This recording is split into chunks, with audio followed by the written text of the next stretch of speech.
C'est qu'Instagram, c'est pas la vraie vie, hein.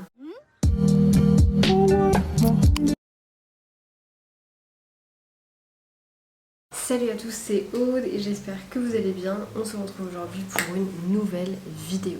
Alors du coup, c'est un format que je ne connais pas du tout. Pour vous expliquer, donc on est toujours dans notre petite série de l'été, hein, même si on est le 15 septembre. On est toujours en été, il n'y a pas de souci là-dessus. Mais c'est vrai qu'en fait, cette semaine, il s'est pas passé grand-chose. Faire un petit point sur ce que j'ai fait la semaine dernière et ce que j'ai prévu de faire la semaine d'après. Et concrètement, aujourd'hui, j'avais surtout envie de vous faire une petite FAQ. Donc je vous ai posé des questions sur Instagram, n'importe quoi. Je vous ai demandé de me poser des questions sur Instagram et voilà, regardez ça juste après. Mais d'abord, faisons un petit point sur ce qui s'est passé la semaine dernière. Donc déjà ce matin, j'ai fait de la création de contenu, donc j'ai fait toutes les descriptions pour les posts de la fin du mois de septembre.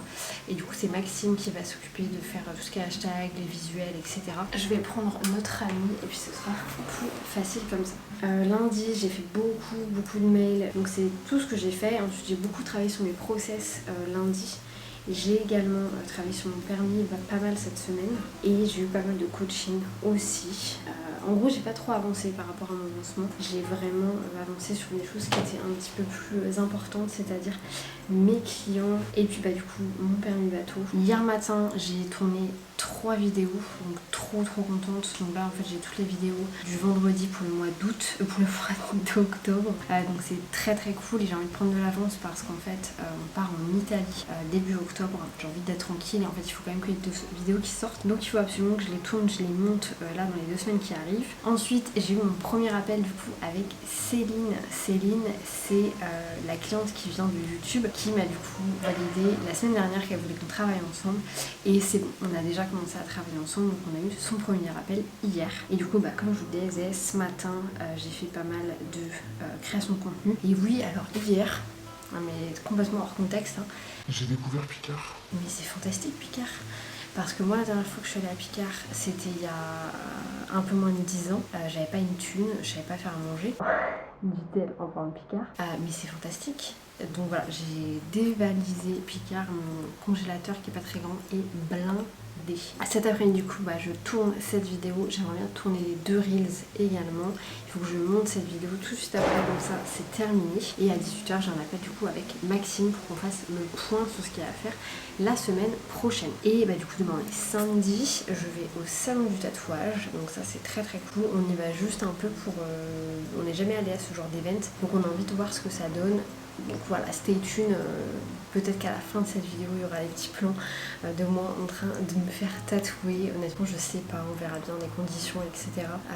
Ça dépend vraiment, je me suis fait tatouer il y a vraiment pas très longtemps ici, donc j'ai pas forcément l'envie énorme de me faire tatouer. Et ensuite dimanche ça va être montage et vraiment finir le lead magnet de Get Your Orange Done pour pouvoir le filmer le plus vite possible et pouvoir le sortir le plus rapidement possible.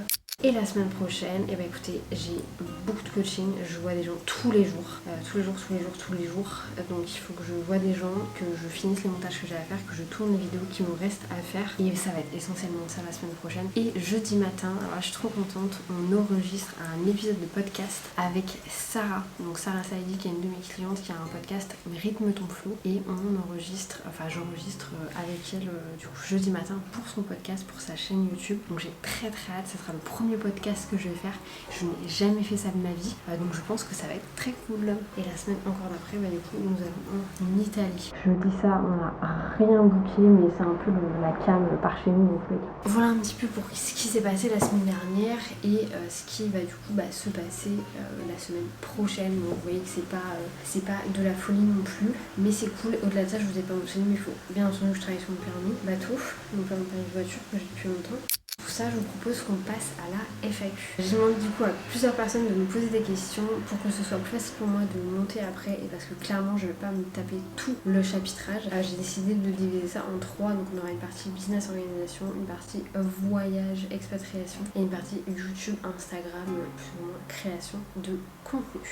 Très bien, je vous propose qu'on commence par la partie business. Donc j'ai eu des DM, j'ai vu des trucs dans la box, machin, donc j'ai noté un peu près ce qu'il y a là-dedans. Donc déjà une des premières questions, alors je n'ai pas eu dans cette FAQ-là, mais on m'a déjà posé la question et je trouve intéressant d'y répondre. On m'a demandé si j'avais fait Aline ou Mylan. Un petit peu comme si, vous savez, c'était genre l'EDEC et l'INSEC quoi. Donc pour répondre à la question, je n'ai fait aucune des deux.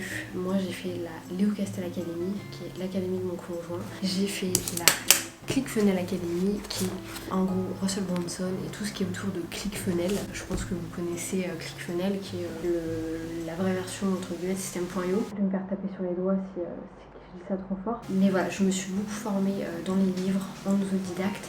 Et du coup, j'ai l'extrême chance d'avoir un conjoint qui est dans le business en ligne et qui du coup m'a appris énormément de choses. Donc c'est vrai que j'ai eu beaucoup de chance par rapport à ça.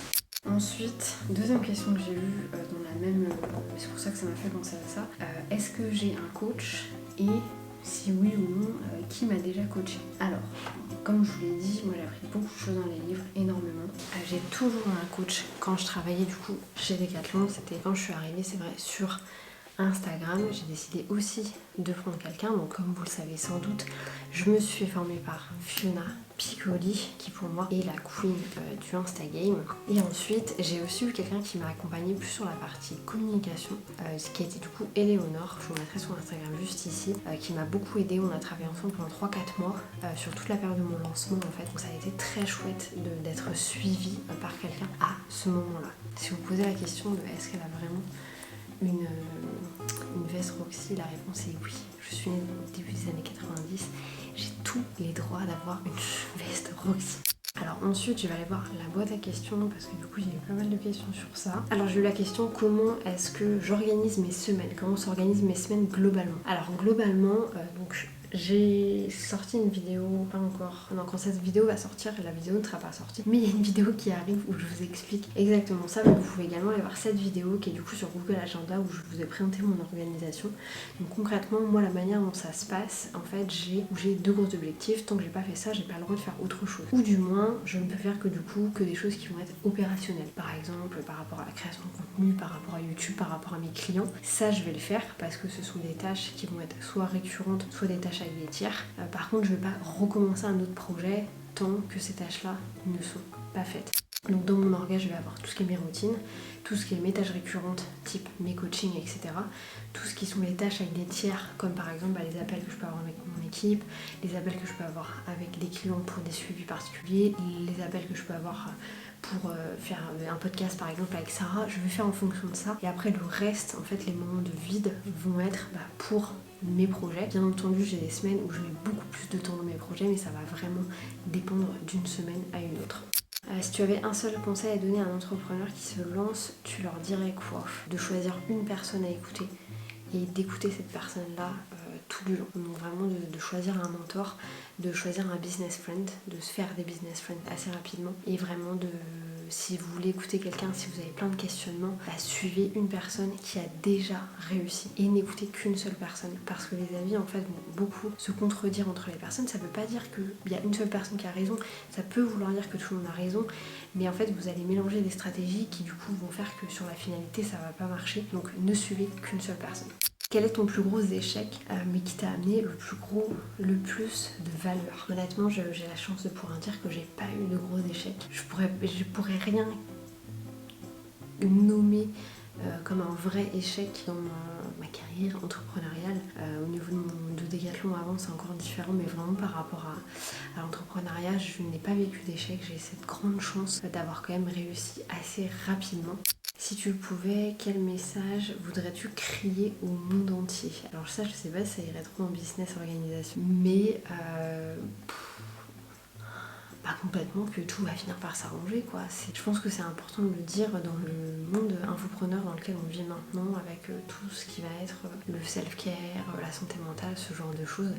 Parfois on a l'impression d'être au fond du trou et qu'on va jamais s'en sortir et qu'on trouvera jamais les réponses à nos questions et que dans tous les cas tous les autres sont meilleurs et nous on galère et on est les seuls à galérer. Je tiens, alors si je voulais crier un truc au monde, c'est qu'Instagram c'est pas la vraie vie. Faut arrêter de penser que Instagram c'est la vraie vie, les reels c'est pas la la vraie vie. Voilà, la magie du montage fait que cette vidéo va rendre beaucoup mieux que la manière dont je la filme. Ne croyez pas tout ce que vous voyez sur les réseaux sociaux. Et ensuite, dernière question business plus là, de qui se compose ton équipe et comment t'y es-tu pris pour déléguer? Donc j'ai été seule, j'ai vraiment travaillé seule sans déléguer. J'ai passé 6 mois complètement toute seule et ensuite j'ai décidé de faire appel à une assistante et j'ai décidé du coup de faire appel à Jade. Jade, elle travaille avec moi maintenant, du coup le mois d'avril, mai, juin, juillet, août, donc bientôt septembre, ça va bientôt faire 6 mois qu'on travaille du coup ensemble avec Jade et je suis pas prête de la lâcher parce qu'elle est très impliquée dans les projets, elle sait exactement ce qui se passe pour l'entreprise, etc. Donc ça s'est fait comme ça. Et du coup, comment est-ce que j'ai délégué et comment est-ce que j'ai recruté Jade? Très concrètement, c'est que on m'a parlé d'elle. J'avais fait une story en fait pour demander si quelqu'un connaissait une bonne assistante parce que moi j'étais à la recherche d'une assistante, etc. Elle a levé la main tout de suite.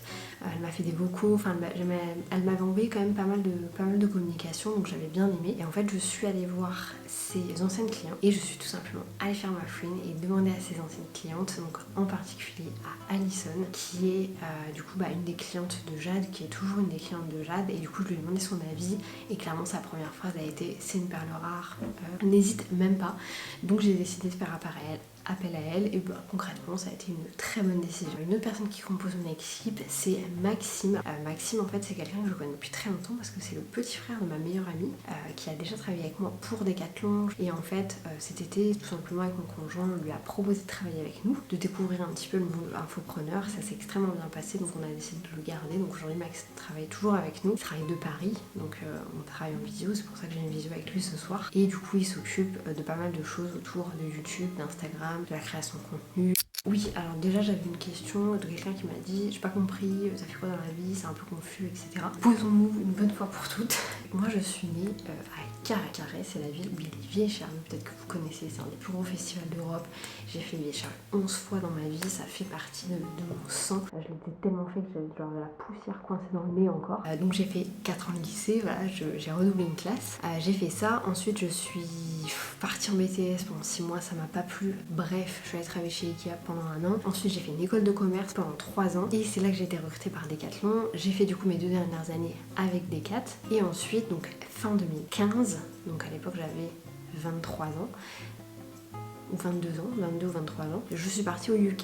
Donc j'ai habité au UK pendant 4 ans. J'ai fait plusieurs magasins parce que j'ai été mutée, responsable d'exploitation, après directrice magasin, donc j'ai fait beaucoup de choses. J'ai fait ça du coup pendant 4 ans et ensuite j'ai été mutée en Thaïlande pendant 2 ans. Donc j'ai travaillé à Bangkok, donc j'ai pas travaillé à la Thaïlande sur les plages, etc.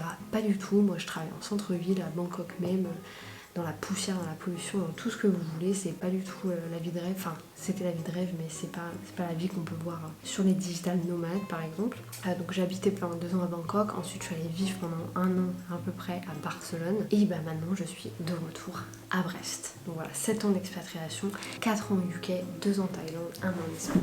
Et du coup les questions que je lui passe par rapport à ça, penses-tu retourner vivre à l'étranger, pourquoi? Alors ça j'ai eu énormément, en fait il y a plein de gens qui n'ont pas compris quand on est revenu en France, et là, après je comprends que ce soit difficile à comprendre, mais nous on a vécu 7 ans à l'étranger quoi. Et j'ai aucune critique à faire sur les gens qui sont digital nomades maintenant, mais qui partent 6 mois, reviennent 6 mois, vont aller faire 1 an quelque part, retournent, enfin on est parti 7 ans, et 7 ans c'est extrêmement long, et c'est pour ça que c'est pas du digital nomadisme, et ça c'est hyper important pour moi de le dire, c'est que je ne suis pas digital nomade, je n'ai jamais été digital nomade. Moi j'ai toujours eu des contrats d'appartement sur 1 an, enfin voilà, on n'était vraiment pas on était des expatriés, et ça c'est super important, je sais pas pourquoi c'est super important pour moi de le dire, mais j'ai besoin de le dire. Et du coup pour répondre à la question, si, bien sûr que si, je pense qu'on revivra à l'étranger. Aujourd'hui on est ici, on est content, passer le mois de décembre au Portugal, bien sûr qu'on va revivre à l'étranger, bien sûr qu'on va faire d'autres choses, on est encore très jeune, comment tu te sens depuis que tu es rentrée en France? Bah écoutez, je me sens très bien, la France c'est cool, on va pas se le cacher. Je sens que je paye un peu trop d'impôts et ça va vite me saouler, mais bon c'est la vie. Mais je suis très très contente de retrouver ma famille, de retrouver ma voiture, de découvrir Picard. Donc non, très très contente par rapport à ça. Est-ce que vos projets d'immobilier avancent très petit à petit? Je vais pas le cacher, c'est peut-être pas la bonne période pour faire de l'immobilier, surtout l'été, etc. Donc on verra comment ça avance après. Et du coup pour terminer cette FAQ, je vais faire un petit point YouTube, Instagram. Vous vous souvenez, je vous avais dit que j'allais faire une petite vidéo, bah là on est à 30 minutes de rush. Super. Comment tu te sens depuis que tu t'es lancée sur YouTube? L'aventure YouTube c'est incroyable, j'ai pas les mots, je pense que je ferai une vidéo dédiée à ça en particulier, mais c'est juste ouf quoi, c'est juste ouf, je regrette pour rien au monde d'être venue sur YouTube. L'expérience est complètement différente, les objectifs sont complètement différents et le fait d'avoir déjà trouvé des clients via YouTube et au vu des clients que j'ai trouvés, vraiment voilà, pour rien au monde je regrette, très contente d'être ici. À choisir entre les deux, je garderai YouTube. Tu te sens plus à l'aise sur Instagram ou sur YouTube? Concrètement YouTube, ce qui est assez particulier hein, parce que je raconte ma vie, parce que je suis en vidéo, parce qu'il faut quand même être assez à l'aise avec son image, etc. Mais pour autant je préfère, tout bête, hein, je mets des filtres sur Instagram. Ici, vous voyez ma tronche en vrai quoi. Donc c'est... Ouais, je sais pas, je suis plus à l'aise ici, je suis plus à l'aise en vidéo. Et après, je trouve que c'est aussi parce que c'est très véridique. On en discutait avec mon conjoint l'autre jour au niveau du parcours consommateur. Pour revenir un peu dans le business. Au niveau du parcours consommateur, c'est vrai que le fait de passer par de la vidéo, les gens vous font beaucoup plus confiance. Parce qu'on peut pas mentir en vidéo. C'est impossible de mentir en vidéo, ça se verrait si j'étais en train de vous raconter de la merde. Parce que ça se voit, c'est aussi simple que ça. Et du coup, je trouve très intéressant ce canal-là et c'est pour ça que j'aime bien ça. Alors que raconter de la merde sur des posts Instagram et des stories qui durent 15 secondes, croyez-moi les amis, c'est beaucoup plus facile. Si tu donnais un conseil à quelqu'un qui veut se lancer sur YouTube, ça serait quoi? Petit 1 de le faire et petit 2 d'avoir un plan en tête parce que YouTube c'est pas du tout la même chose qu'Instagram. Alors en soi moi j'avais un plan quand je me suis lancée sur Instagram parce que je me suis accompagnée, mais il y a un plan, ne vous lancez pas n'importe comment. Pour les personnes qui ont carrément envie de se lancer sur YouTube, n'hésitez pas à me le dire en commentaire et à venir me le dire sur Instagram parce que vous savez que je vais organiser dans tous les cas une formation d'accompagnement pour les personnes qui ont envie de se lancer sur YouTube, donc n'hésitez pas à me le dire. Et du coup c'est tout pour cette petite FAQ. Mais je vais pas vous faire chier plus longtemps en fait parce que déjà je vais devoir monter la vidéo juste après. Donc regardez ma tronche pendant 2-3 heures. Donc j'ai un peu la flemme. Merci beaucoup de m'avoir envoyé des questions. Merci beaucoup d'être là, d'être de plus en plus présent. Ouais merci pour tout. J'ai pas les mots sur ce qui est en train de se passer. Donc voilà, n'hésitez pas à vous abonner, me mettre un petit pouce bleu et un commentaire sur cette vidéo si ça vous a plu. À me poser d'autres questions aussi, s'il faut je referai une autre FAQ. Et sur ce, je vous souhaite une bonne journée, une bonne matinée, une bonne soirée. Peu importe quand est-ce que vous allez regarder cette vidéo. Et je vous dis à bientôt pour une nouvelle vidéo.